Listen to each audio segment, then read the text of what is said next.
Ustaz, tolong beritahukan saya hukuman orang yang mendengarkan musik baik dalam Al-Quran ataupun hadis. Saya benar-benar masih sulit menghilangkan musik dalam hidup saya, terutama saat merasa sangat jenuh.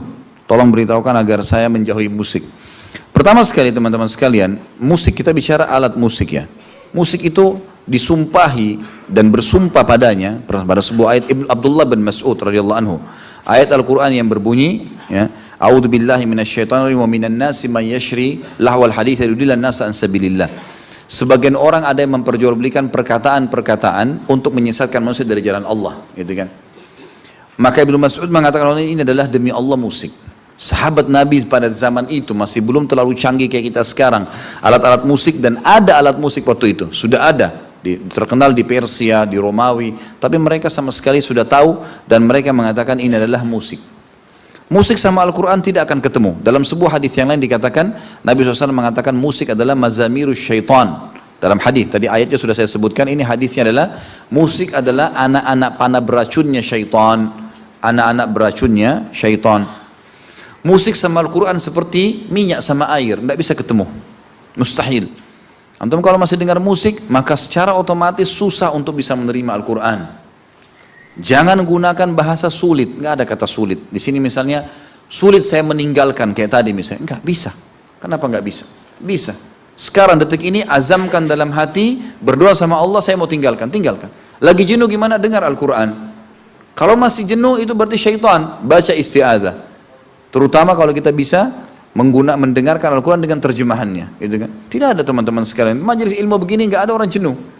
Ya, orang hadir kalau memang penyampainya benar, kita juga ikhlas, yang menyampaikan ikhlas, yang hadir ikhlas, maka kita akan mendapatkan manfaatnya, gitu kan? Kita akan merasa ada perubahan-perubahan yang akan kita dapatkan, gitu kan? Jadi memang bisa, bukan tidak bisa.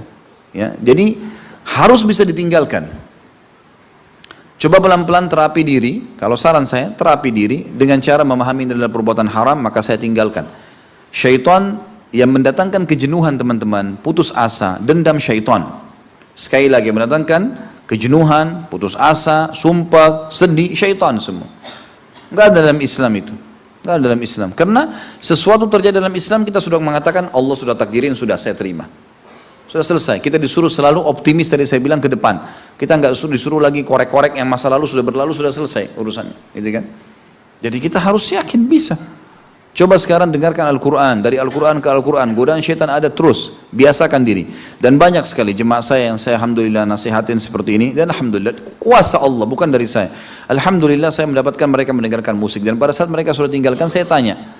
Kemarin saya ke Makassar, ada satu suami istri, kemudian mereka dulu pernah haji dengan saya dan alhamdulillah sudah berubah, gitu kan? Dan mereka dulu tuh selalu ada penyanyi baru, ada musik baru, ada segala macam, selalu konsernya hadirlah, beli segala macam sampai berapa banyak. Alhamdulillah mereka setelah dengar ceramah, memang awalnya mereka bilang proses, tapi setelah kita tinggalkan, ya saya tanya, naik di mobil mereka tuh di Makassar, saya diajak makan, kemudian saya tanya, bagaimana perasaan kalian sekarang, secara pribadi saja. Dia bilang, Ustaz luar biasa tenangnya sekarang. Di mobil ini begitu buka, dengar ceramah. Kebetulan ceramah saya dia dengar. Kemudian saya sekarang berpikir, kalau betapa bodohnya saya dulu pada saat cuma dengar musik saja. Saya seperti dibodoh-bodohin, uang sekian puluh juta sudah habis. Sampai dulu ada yang pasang speaker di mobilnya, sampai ngomong sama istrinya teriak-teriak karena kerasnya suara musik itu, gitu kan. Ada orang subhanallah kadang-kadang syaitan bukan cuma goda dia, hatinya jadi masalah dengar musik, dia paksa orang lain dengar. Sampai goyang jalanan, gitu kan. Tak tahu dapat apa ini. Dapat apa semua, tidak ada manfaatnya sama sekali. Ada orang di kampung, di ganggang, putar dandut, paksa orang lain dengar. Subhanallah, kenapa harus paksa seperti ini, gitu kan. Dan lebih jauh daripada teman-teman, kalau praktek saya pribadi, Allahu alam, saya coba menelusuri kisah para sahabat, para tabi'in, saya melihat teman-teman sekalian pada saat mereka tuh punya satu kelebihan ya, yang memang kalau kita peka kita akan tangkap. Mereka sangat peka dengan dosa sekecil apapun. Jadi para sahabat dan tabi'in itu melihat, kalaupun ada dosa kecil, itu sudah cukup membuat dia ketakutan luar biasa. Jadi walaupun tidak disengaja ya, seperti Qadhi Iyad rahimahullah mengatakan, saya mengetahui kalau saya punya dosa, saya tahu ini dosa tapi saya melakukannya, tidak sengaja pun. Kayak misal ada musik kita dengarkan lewat, kita cuma lewat, Kebetulan saja ada, kita bukan niat membelinya, kita bukan membeli kasetnya atau CD-nya, kita bukan mendengar, tapi lewat kita dengarkan. Mungkin kita masuk mall, mungkin kita lewat di mana, lalu kedengar, gitu kan.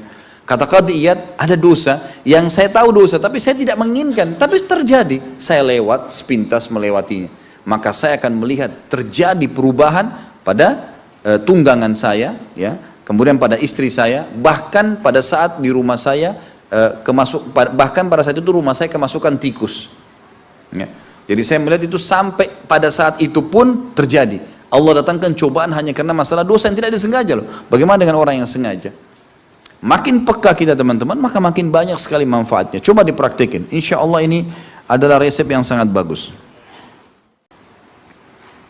Bagaimana sih yang diterima oleh orang yang menghalalkan musik? Ini sama tadi ya. Sebenarnya ancaman deh. Ada dalam ayat Al-Quran dikatakan akan dituangkan di dalam telinga mereka, ya, cairan yang panas dalam ayat Al-Quran. Tapi saya tidak ingat sekarang di ayat berapa atau di surah apa. Tapi itu ada penjelasan dan saya sarankan teman-teman bisa kembali ke buku-buku yang sudah ditulis oleh para teman-teman dai berhubungan dengan masalah musik ini. Allahu a'lam.